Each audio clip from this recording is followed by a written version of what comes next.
We all recognise the system needs to change. Why haven't we been able to do this? You have to look at the reasons why the NHS was so successful in its early days. You really needed a top-down, centralised, controlled monopoly to set this system up in 1948. Without that, Nye Bevan wouldn't be able to have set the system up. And it was great for a couple of years. But built into the NHS was a supply-side, state-controlled monopoly that was stuck in time. It had no mechanisms to allow it to adapt to a changing out-of-hospital or even in-hospital environment. What sort of models are likely to be the ones that are going to help us at least begin to make the changes that are necessary? I think we've got to move from those supply-side levers, which we've seen don't work, but which people cycle through because they get tied up in it. Not because they're bad people, it's because that's what you do when you're in that system. But I think people have got to recognise that system is the problem. And we need to create demand-side, on-the-ground mechanisms. You know, let's focus on the most vulnerable in our society, you know, frail older people, wrap the care around them so that they have a seamless pathway, personal budgets, so that money follows the patient instead of going into the hospitals and the GP surgeries like it has done since 1948, and really create a system that is granular, on the ground, around individual patients, and let the system organise around the needs of the patient. And you as a clinician, you know, that is your primary concern, your patient in front of you. I think you could extend that idea not just to the frail elderly but to individual conditions. And it may be it's too large to do at the beginning, but one example would be cancer.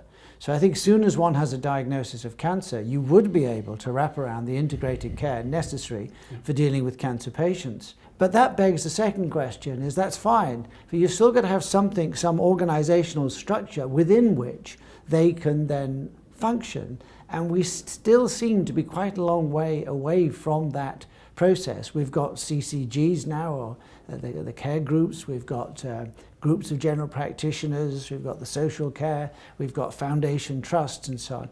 How do you see them all coming together in this system? And the model you and I have talked about, and which we've published on, in fact, starts with real named individuals, cohorts of the most vulnerable, whether it's frail elderly in social care or tier 4 CAMS, as adolescent children who are you know, have deep mental issues, or whether it's cohorts of people with cardiovascular disease or cancer. Start with them, start with named individuals.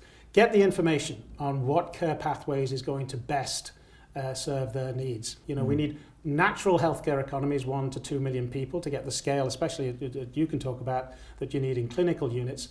Proper healthcare economies, expert commissioning that really get the good information on which care pathways work, and give each of those named individuals a care coordinator who's going to navigate them through the system, expert navigation through the system. So the way of modernising would be to introduce competition and to allow the private sector into the NHS, but clearly this is a very toxic subject. How might they be brought in? Well, it is a toxic subject, and it's because if you talk about change generally in the NHS, people hear they're going to stop me having access to the GP and the hospital, or they're going to make it unaffordable. So firstly, we need to address people's concerns if we are going to have a proper system, but we do need competition. And then we've got to say to people, you know, wouldn't you want the best care at the lowest cost to you? Ask people that question and they'll say yes. And then you say, well, you can get it from this provider or this provider or this provider.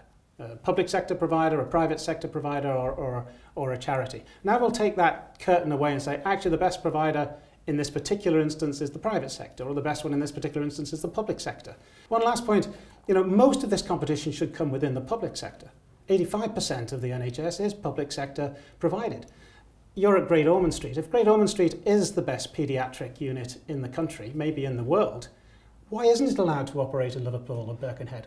This is the people's healthcare service. They need to know that they're going to get better treatment at Hospital A compared to Hospital B. That is their right.